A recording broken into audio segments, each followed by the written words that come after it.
वफाकी हुकूमत ने पेट्रोल और डीज़ल सस्ता कर दिया। वफाकी हुकूमत ने आइंदा 15 रोज़ के लिए पेट्रोलियम मसनूआत की कीमतों में कमी कर दी।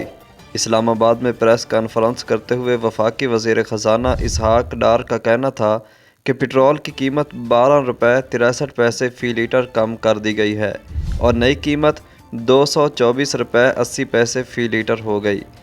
उनका कहना था कि डीज़ल की कीमत 12 रुपये 13 पैसे फ़ी लीटर कमी के बाद 235 रुपये 30 पैसे फ़ी लीटर मुकर्रर की गई, जबकि लाइट डीज़ल की कीमत में 10 रुपये 78 पैसे फ़ी लीटर कमी की गई और अब लाइट डीज़ल की नई कीमत 186 रुपये 50 पैसे फ़ी लीटर हो गई।